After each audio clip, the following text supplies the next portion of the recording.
Welcome to 360 CAD. Take a pause to like the video. To stay updated with new videos, subscribe the channel and do not forget to hit the bell icon. Hello everyone. Today we are going to see a problem on the truss element. So in this problem, a 3-bar truss is subjected to the loading condition as shown in figure. The modulus of elasticity for the bar material is given as 300 into 10 raised to 3 Newton per mm square. And the cross section of area of each bar is used for truss is 60 mm square. If the length of horizontal and vertical bar is 100 mm and 750 mm respectively, we have to determine the nodal displacement, stresses in each element and reaction forces. So as shown in this particular diagram, we are going to use the ANSYS software. So in ANSYS software, we are going to take a static structural as our the basic analysis for the truss element. Here you can rename the part as a truss. Now for to provide the engineering data, here we can provide the specifications of the material. So you have to double click on engineering data, where the Young's modulus of elasticity, that is nothing but a isotropic elasticity property, where we can provide the material properties. It is given in the form of Newton per mm square, that is nothing but a megapascal. So this will become the 300 into 10 raised to 3 megapascal, or we can say it as a 300 into 10 raised to 9 gigapascal, or we can say it as a 3 into 10 raised to 11 gigapascal. So that value we are going to enter here over here. This is 2 into 10 raised to 11, so we want to change it to 3 into 10 raised to 11 pascal.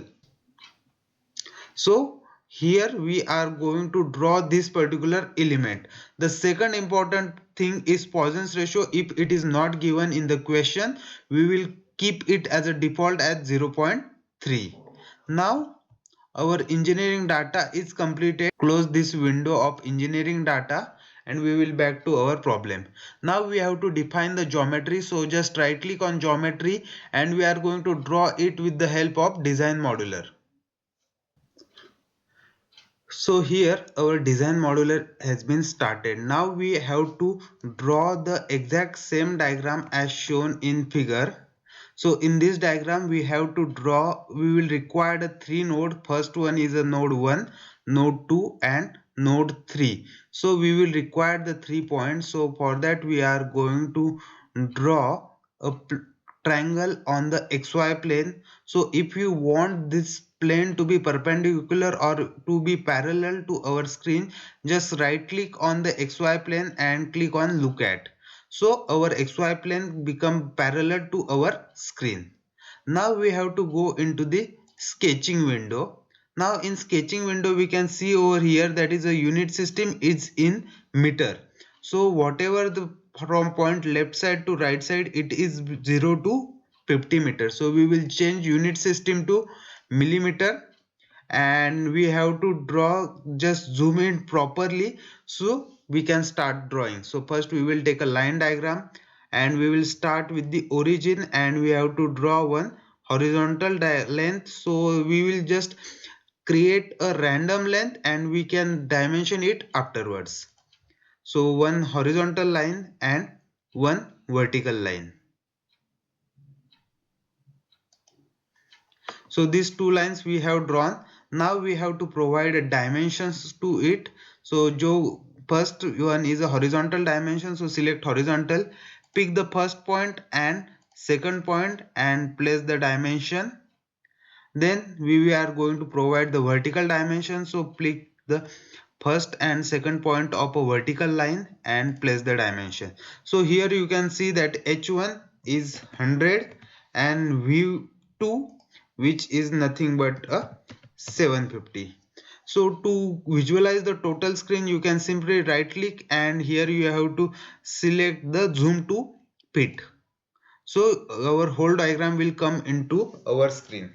Now we have to draw a actual triangle with the help of this.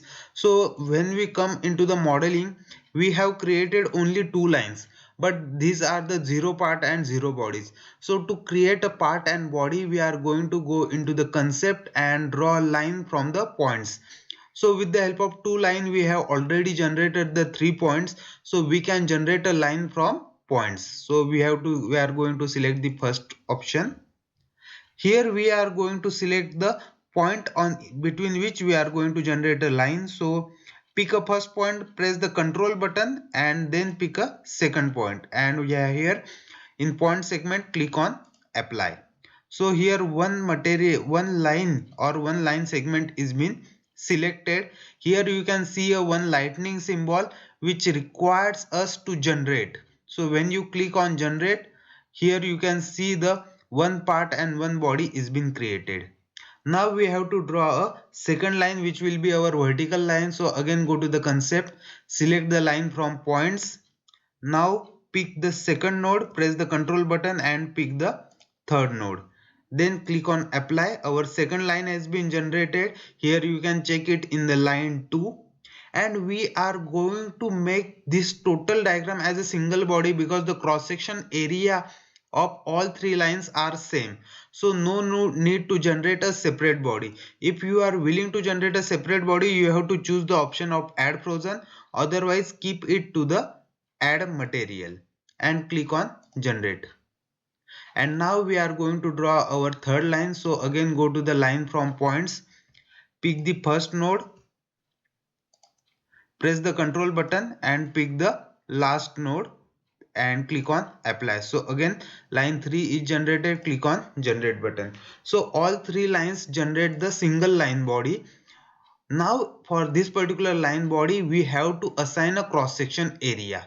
So to create a cross section area, you have to go to the concept, cross section, and we will assume that particular cross section is nothing but a rectangular cross section. So for a rectangular cross section, the total area what we have to define is nothing but a 60 mm square. So we can simply calculate the side using a calculator. Just take a square root of 60,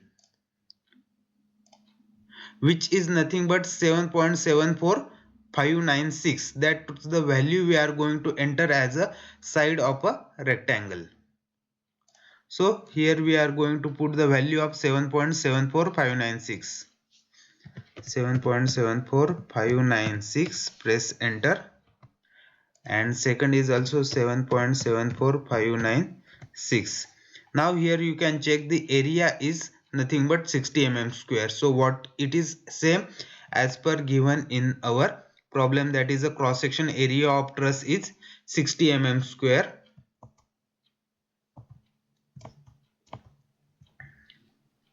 So we are going to, now this is stored, the cross section is stored in rectangle 1.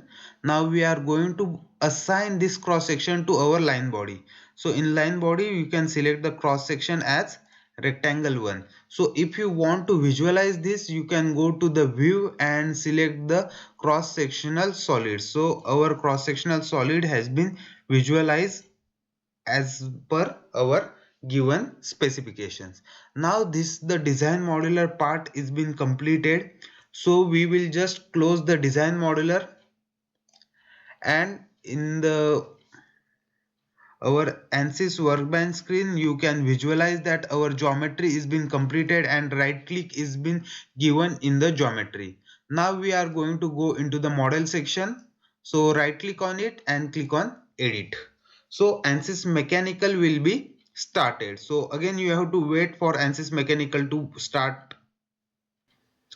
So here is the mechanical window of ANSYS has been started. Now first thing what you are going to do in this problem is to create a mesh.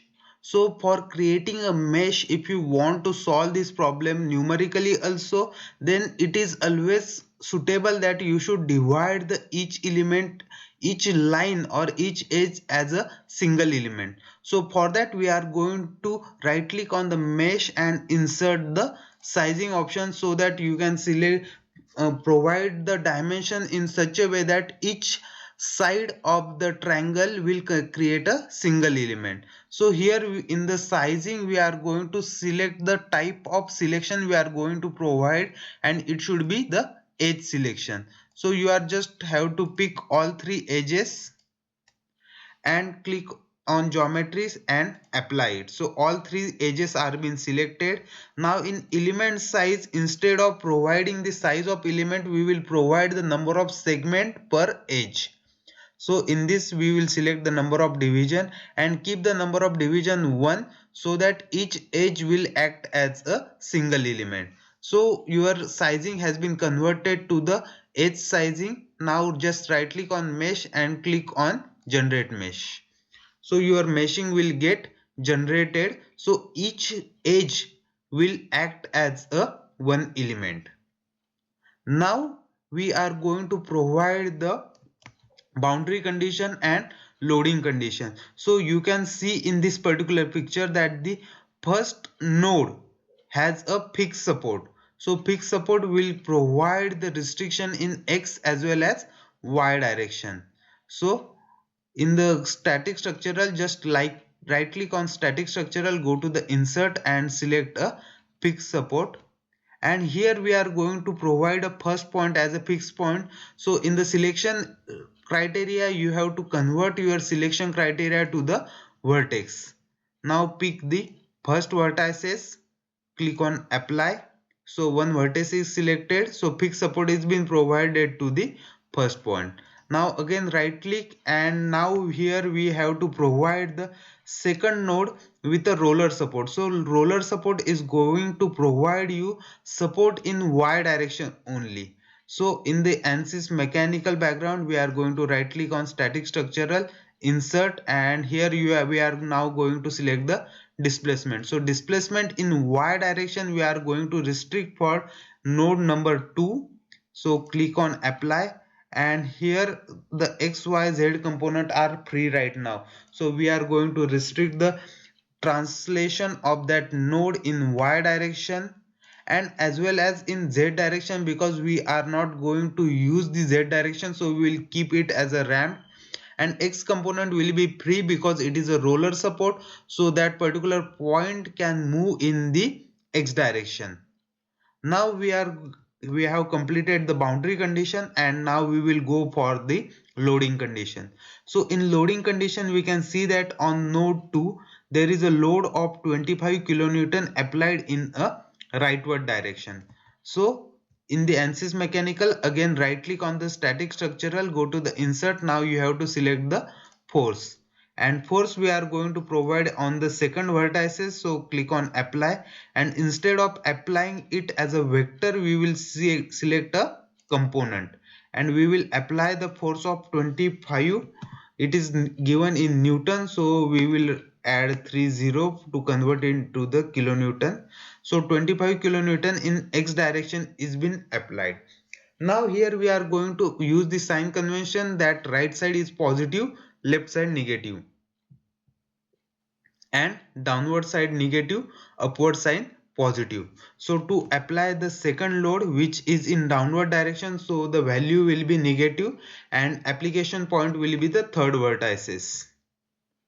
So just right click, insert, and again select the force. We will select the top vertex, click on apply, and now again from vector to we will switch to component, and in y direction you are going to add the value of negative 20,000. So these two value we have been applied. So our boundary condition and loading condition have been completed. So now the third step is a solution, where all the mathematical calculation are being performed in the background. So you have to right click on solution, click on solve. So wait for few seconds to get it completed.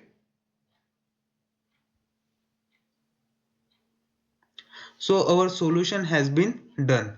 Now what we can do is the check the post processor. So in post processor, whatever questions is been asked in the section, that is a nodal displacement, stress in each element and reaction forces, that we can calculate. So to calculate the displacement, we are going to simply right click on the solution, go to the insert. We want to know the deformation, click on total. So just right click on it and select the evaluate all result. So it will show you the displacement diagram showing that the at the node number 3 there is a maximum deformation, and at node 1 and 2 the deformation is minimum, because it is shown in a blue color, which is in range from 0 to 0.69 mm, and maximum deformation is given over here, that is a 6.27 unit is given here given over here, that is mm. Now we want to calculate the displacement on each node. That is why we are going to insert a probe to calculate the deformation of each node. So we know the node number 1 is a fixed support, so there will be no deformation. So we will calculate the deformation on node 2 and node 3. Again on node 2, the y direction is already supported with the displacement of 0 mm. So we are going to check the x directional displacement of node number 2. So select the deformation, pick the vertex number 2, click on apply, and now instead of a result selection, we will select the x-axis displacement which is required, and we can simply rename this point as 2 x. So node 2 में x direction में we are going to see a displacement. Now again add one more probe, insert deformation, insert probe deformation on node number 3, click on apply. First we will set it to the x-axis and we will rename it as a 3x, or we can say it as a 3D deformation of third node in x-axis, d3x. Similarly we can rename this point as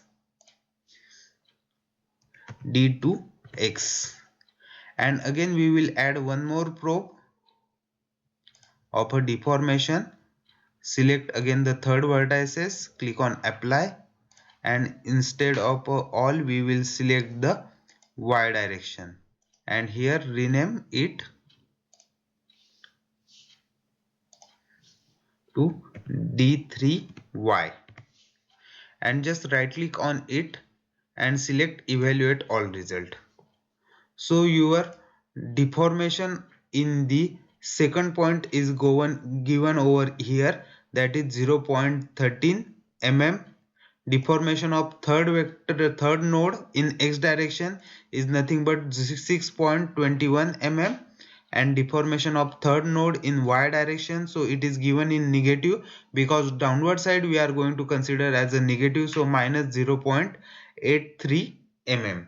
So these are nothing but a nodal displacement. That is the answer of our first question. Now we have to calculate the stresses in each element.